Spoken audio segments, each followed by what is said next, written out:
Hello, welcome back.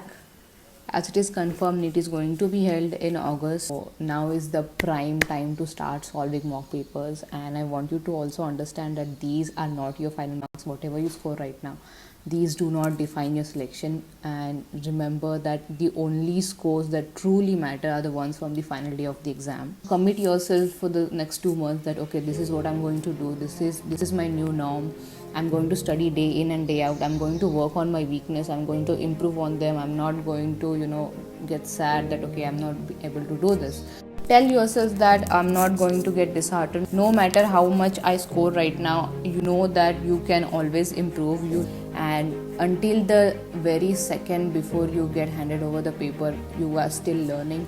You can still improve by that time. So you can do it and you will do it. I believe in you.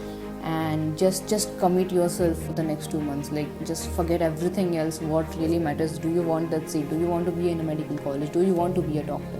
Tell yourself, write your why. What is that why are you doing this? What is your reason behind all this struggle and hardships?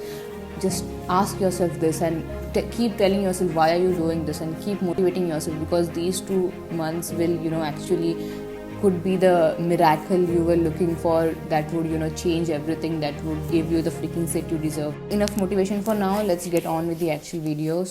So after you are done solving your question paper, take a piece of paper and then go over every single question and then segregate those questions into the following. So box A will contain questions you do not know the concept of. Box B will contain questions you know the concept of but you cannot apply them. For instance, you know that F is equal to MA, but while solving tension and pulley problems you face issues. Box C will have questions you lost to silly errors like not reading the not in the question or any calculative error. And box D will contain questions which were easy but you left them because you forgot a formula or a fact. So for questions in box A, you will go over your notes again, watch YouTube videos or any other videos you have and ask doubts and do everything you can to clear those concepts. For questions in box B, solve as many related questions on that specific topic. For this, you can use your previous year questions, you can use study material exercises or literally any book that has ample number of MCQs. The key is to familiarize yourself with the concept and how it is asked in every question.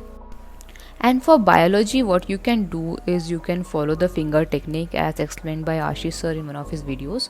So in this technique, you read NCERT line by line with your finger, as in your finger traces every word of the NCERT and you read it up almost 10 to 15 times.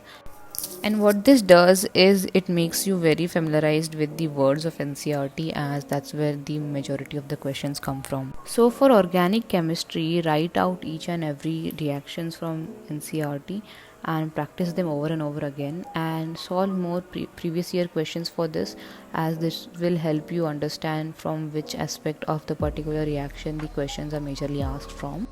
And for inorganic chemistry, I followed the 369 method, as I already mentioned in one of my previous videos.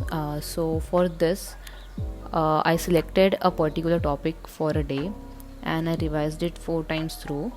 So let's say if I started at 8 a.m., I would revise it again after 3 hours. So after 8 a.m., I would revise it again at 12 p.m. and then again after 6 hours, so at 7 p.m. again after 9 hours, so that is 4 a.m. 5 a.m. in the morning on next day. So that is how I did it, and that kind of helps you to revise it, as in recall it, try to bring it out from your own brain and not just reread it. That won't help. For questions in box C, what you will do is before every question paper you attempt, you will tell yourself to stay more focused, stay more calm during the question paper, and to read every single question twice before you move over to the answers, because a particular person tends to repeat a certain type of error over and over again. So make sure you tell yourself to stay more calm, stay more focused, and to have complete peace of mind while you're giving the exam. For questions in box D, you will write the formula you forgot or the fact you forgot over and over again. So write out the formula a couple of times until you remember it. Solve more questions based on that and for facts you can use flashcards or literally anything that helps you remember it. Now the next question that arises is how often should one give the papers? So if you're scoring below 400 right now, you can stick to 2 papers a week, and if you're scoring between 400 and 550, you can stick to 3 to 4 papers a week, and if you're scoring anywhere above 550, you can give papers on alternate days. If you religiously follow all this analysis method and give regular tests, you will definitely see improvement in your scores.